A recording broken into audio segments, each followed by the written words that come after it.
Drama से मेरा दिल मेरा दुश्मन एपिसोड 59 में आप देखेंगे जफर के होश में आने पर साहब ने शुक्र अदा किया, इसलिए सब घर आराम के लिए चले गए और मायरा जफर के पास हॉस्पिटल ही रही। लेकिन जफर ने मायरा को रूम से निकाल दिया। मायरा बाहर जाकर बैठ गई तो मायरा को जफर के सारे किए जाने वाले जुल्म याद आ गए कि पहले भाई ने बेचैनी में मुझे जफर के साथ बांध दिया और अब जफर मेरी जिंदगी तबाह कर रहा है। फिर कुछ देर बाद मायरा कमरे में गई और जफर से पूछा कि अगर आपको कुछ चाहिए तो मुझे बता दे, मैं ला देती हूँ। इस पर जफर ने कहा, मुझे तुमसे कुछ नहीं चाहिए, बार बार क्यों मेरे सामने आ जाती हो? अगर मैं कुछ भूलने की कोशिश करता हूँ तो तुम्हें देखकर सब दोबारा याद आ जाता है। इस पर मायरा बोली, जफर खुदा का वास्ता है, अपने ज़हन से ये बदगुमानी निकाल दे। आपको क्यों मुझ पर यकीन नहीं आ रहा? और इसी बदगुमानी की वजह से आपने मुझ पर जुल्म की इंतहा की है। मुझे ना करदा गुनाहों की सजा क्यों दे रहे हैं? तो जफर गुस्से से बोला, अभी तो मैंने तुम्हारे साथ कुछ पूरा नहीं किया। तुम जानती हो मुझे दोबारा जिंदगी इसी वजह से मिली है कि मैं तुम जैसी औरत को अंजाम तक पहुंचा सकूं। जबकि मायरा रोते हुए कमरे से चली गई।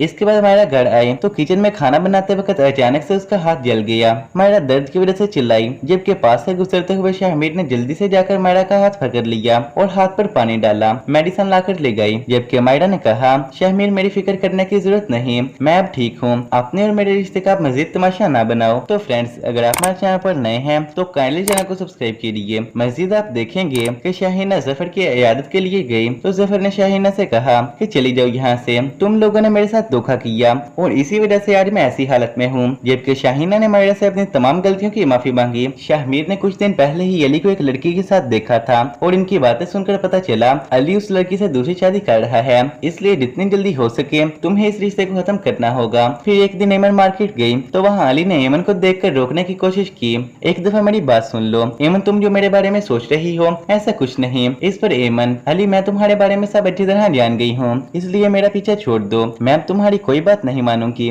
जबकि इतने में शाहमीर ने एमन को अली के साथ देखा और गुस्से से एमन को साथ लेकर घर आ गया। शाहमीर बोला, एमन मैं तुम्हें पहले भी बता चुका हूँ कि अली एक अच्छा लड़का नहीं। शाहमीर की बात सुनकर एमन बहुत रोई, क्योंकि अब वो अली की बातों में आकर फिर से अपने घर वालों की नजरों में बुरा नहीं बनना चाहती थी, इसलिए शाहमीर की बात मान ली। फिर चंद ही दिन बाद जफर हॉस्पिटल से घर आ गया। घर आकर शाहमीर ने जफर की हैसियत पूछनी चाहिए, लेकिन जफर ने कोई जवाब ना दिया। जबकि आयशा भी शाहमीर की नाराजगी से बहुत ज्यादा परेशान थी। आयशा ने शाहमीर को हाथ जोड़कर कहा, प्लीज एक दफा मुझे माफ कर दो, मैं आइंदा गलती दोबारा कभी नहीं करूंगी। इस पर शाहमीर बोला, तुमने गलती नहीं की, बल्कि कई जिंदगियां तुम्हारी वजह से दाव पर लगी हैं। आयशा हमारे दरमियान पहले जैसा मजबूत रिश्ता नहीं रहा, तुम्हारी बेअतबारी की वजह से अब ये रिश्ता किसी पल भी टूट सकता है। मैं मजीद अब ये बर्दाश्त नहीं कर सकता, इसलिए तुम्हारे बाबा जो फैसला करेंगे वो ही होगा। तो फ्रेंड्स, क्या शाहमीर को दे देनी चाहिए आयशा को तलाक? अपनी राय और कमेंट्स में बताएं। और अगर आपको हमारी वीडियो पसंद आई हो तो प्लीज लाइक के साथ साथ शेयर और सब्सक्राइब भी कर दीजिए, ताकि हमारी हर आने वाली वीडियो आप तक आसानी से पहुंच सके। शुक्रिया।